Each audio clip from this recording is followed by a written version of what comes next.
নমস্কার বন্ধুরা, সবাই কেমন আছেন? আমি সঙ্ঘমিত্রা সাহা আর আপনারা দেখছেন আদ্রিস মাসালা কিচেন। আজকে আমি আপনাদের সামনে রান্না করে দেখাবো অনুষ্ঠান বাড়ির স্বাদে এঁচোড় চিংড়ি। তো চলুন বন্ধুরা, শুরু করছি এঁচোড় চিংড়ি। আর আপনাদের অনুরোধ রইল শেষ পর্যন্ত ভিডিওটি দেখবার। যদি ভালো লাগে অবশ্যই আমার চ্যানেলটি সাবস্ক্রাইব করবেন, শেয়ার করবেন, পাশে থাকবেন। এর জন্য আমরা নিয়েছি এঁচোড়। এঁচোড়গুলোকে একটু বড় বড় করে ডুমো ডুমো করে কেটে নিয়েছি। ভালো করে জল দিয়ে ধুয়ে এইবারে আমরা এটাকে একটু সিটি দিয়ে দেবো। আপনারা চাইলে ভাপিয়েও নিতে পারেন, তবে আমি একটুখানি যাতে এটা ভালোভাবে সেদ্ধ হয়ে যায় আর এর যে কষ ব্যাপারটাও চলে যায়। আমি কিন্তু এটাকে প্রেশারে সিটি দেবো, তার জন্য কিন্তু আমরা বড় গ্যাসে একটা সিটি দিয়ে সাথে সাথে খুলে নেবো। তো চলুন বন্ধুরা, আমাদের ধোয়া হয়ে গেছে। এইবারে আমরা প্রেশার কুকার এটাকে দিচ্ছি আর ততটাই জল দেবো যাতে এঁচড়গুলো পুরো ডুবে থাকে। আর এঁচড় যখন সেদ্ধ করব তখন কিন্তু আমরা নুন হলুদ দেবো। আমি এখানে হলুদটা পরে ব্যবহার করছি, নুনটা দিয়ে দেবো যেন এঁচড়গুলো যখন সেদ্ধ হবে ওর মধ্যে যাতে নুনের টেস্টটা ঢুকে যায়। নুন আর জলটাকে দিয়ে আমরা গ্যাসের ঢাকনাটাকে বন্ধ করে এটাকে একটা সিটি দিয়ে নিচ্ছি।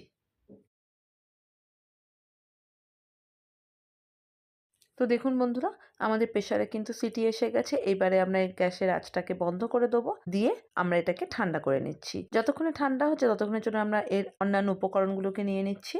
এর জন্য আমরা একটা বড় মাপের আলু ডুমো ডুমো করে কেটে নিয়েছি। নিয়েছি পেঁয়াজ, দুটো বড় মাপের পেঁয়াজ নিয়েছি।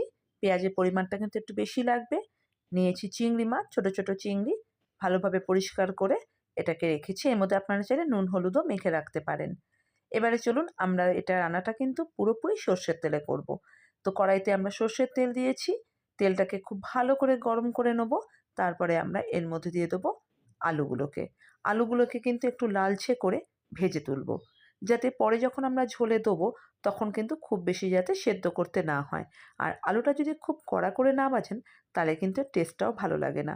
নুন হলুদ দিয়ে আমরা কিন্তু আলুগুলোকে ভালোভাবে ভেজে নিচ্ছি। আলুগুলোকে কড়া করে ভাজা হয়ে গেছে। এইবারে আমরা এই তেলের মধ্যেই এঁচড়গুলোকে একটু ভেজে নেব। আমরা কিন্তু সেদ্ধ করে নিয়েছি, তারপরে কিন্তু আবার ভেজেও নিচ্ছি। এঁচড়গুলোকে একটা ঝুড়ির মধ্যে নিয়েছিলাম যাতে এর জলটা বেরিয়ে যায়। তারপরে আমরা আবারও সামান্য একটু নুন হলুদ দিয়ে, হলুদের পরিমাণটা পর্যাপ্ত দেবো কারণ আমি যেহেতু আগে হলুদটা ব্যবহার করিনি, নুনটা একটু কম দিচ্ছি। সেদ্ধ করার সময় নুন দিয়েছিলাম, তো নুন হলুদ দিয়ে এটাকে একটু গ্যাসের আঁচটাকে বাড়িয়ে একটু ভেজে নেব। এই ভেজে নিলে এঁচড়ের টেস্টটা কিন্তু খুব ভালো লাগে। ওই জন্য কিন্তু আমরা প্রেসারে যে সিটি দিয়েছি, বড় গ্যাসে একটা সিটি দিয়ে সাথে সাথে খুলে দেবো। আপনারা চাইলে কিন্তু প্রেসারে সিটি না দিয়ে নর্মাল ভাবেও আপনারা সেদ্ধ করতে পারেন, তবে সেদ্ধটা কিন্তু 50% হবে, সাথে সাথে কিন্তু নামিয়ে দেবেন। নইলে এই সেদ্ধ হওয়ার পরে আবার ভেজে তারপরে আবার রান্না করলে কিন্তু এঁচড়গুলো গলে যেতে পারে। আর এঁচড় খুব বেশি ওভার কুক হয়ে গেলে, গলে গেলে তার কিন্তু টেস্ট লাগে না। একটু ডাঁটো ডাঁটো মানে একটু গোটা গোটা থাকবে, খেতে তার টেস্টটাই আলাদা। এঁচড়গুলোকে আমরা লালচে করে ভেজে নিয়েছি। এইবারে আমরা কড়াই থেকে এঁচড়গুলোকে তুলে নেব। বন্ধুরা, আজকের এই রেসিপিটি শেষ অবধি দেখার অনুরোধ রইল।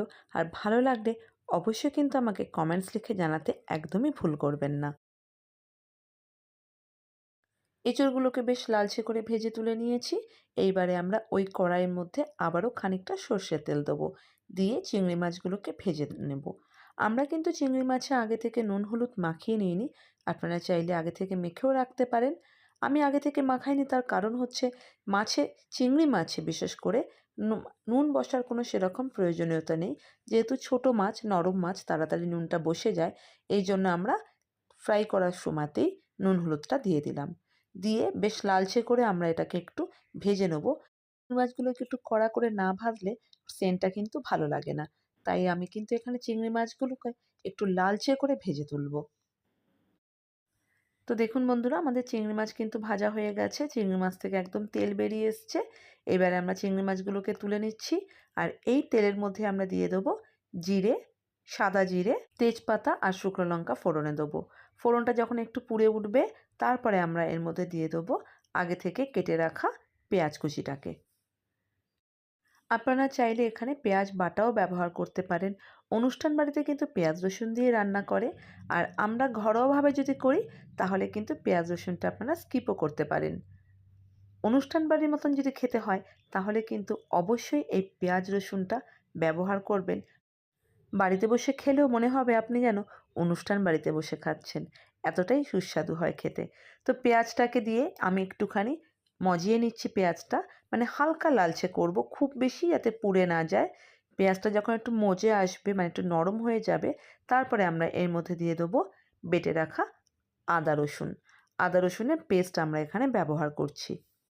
আমি এখানে প্রায় 1 চামচের মতন দিয়ে দিলাম আদা বাটা, দেব রসুন বাটা। রসুনের পরিমাণটা আদার থেকে একটু বেশি দেবো। আর দেব কাঁচা লঙ্কা বাটা। আমি এখানে শুকনো লঙ্কা ব্যবহার করিনি, শুকনো লঙ্কা শুধুমাত্র আমি ফোড়নের সময় ব্যবহার করেছি। এইবারে আমরা এই মশলাটাকে ভালোভাবে একটু কষিয়ে নেব। যখন প্রথমে একটু ফ্রাই করে নেওয়ার পর তারপরে কিন্তু অল্প অল্প জল দিয়ে এটাকে কষাবো 2 থেকে 3 বার, যতক্ষণ না আদা রসুনের কাঁচা গন্ধটা চলে যায়। দিয়ে দিলাম হলুদ গুঁড়ো আর সামান্য একটু নুন দেবো। নুনটাকে দিয়ে ভালোভাবে একটুখানি আমরা এটাকে ফ্রাই করে নিচ্ছি। আগেই বলেছিলাম অল্প অল্প জল দিয়ে দিয়ে কিন্তু আমরা এটাকে একটু কষিয়ে নেব। কষানোর পর এইবারে আমরা এর মধ্যে দিয়ে দিচ্ছি একটা ছোট্ট মাপের টমেটো। টমেটোটা যদি খুব বেশি টক হয় তাহলে কিন্তু ছোটো দেবেন, আর যদি খুব বেশি টক না হয় তাহলে একটা গোটা টমেটো বড় সাইজেরও নিতে পারেন। এতে কি হবে না, কাইয়ের পরিমাণটা বাড়বে।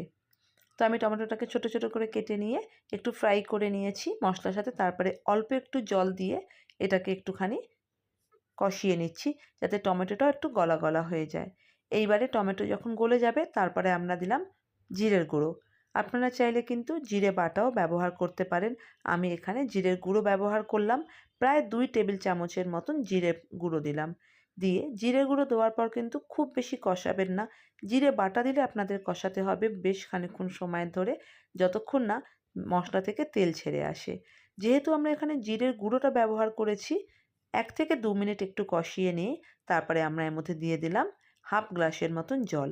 যখন মশলাটা ভালোভাবে একটু ফুটতে শুরু করবে, এরপরে আমরা দিয়ে দেবো আগে থেকে ভেজে রাখা এঁচড়গুলোকে দিয়ে দেবো। এঁচড়টাকে দেওয়ার পরে গ্যাসের আঁচটাকে একদম হাই ফ্লেমে রেখে আমরা কিন্তু এটাকে একটু কষিয়ে নেব। ততক্ষণই কষাবো যতক্ষণে এই জলটা পুরো একদম টেনে যায়। এতে কি হবে, মশলার টেস্টটা এঁচড়ের মধ্যে ঢুকে যাবে। আর যেহেতু আমরা সেদ্ধ করে নিয়েছি তারপরে আবার ভেজে নিয়েছি, এঁচড় কিন্তু আমাদের 90% হয়ে গেছে। তো আমরা এই মশলাটাকে ততক্ষণই কষাবো যতক্ষণ না একদম এঁচড়গুলো প্রায় ড্রাই ড্রাই হয়ে আসে। যখন দেখবেন পুরো শুকিয়ে এসছে মশলাটা, তারপরে আমরা এর মধ্যে দিয়ে দিলাম পর্যাপ্ত পরিমাণে জল, যতটা আপনার ঝোল রাখার প্রয়োজন। তবে এটা কিন্তু একটু গামাখা গামাখা হবে।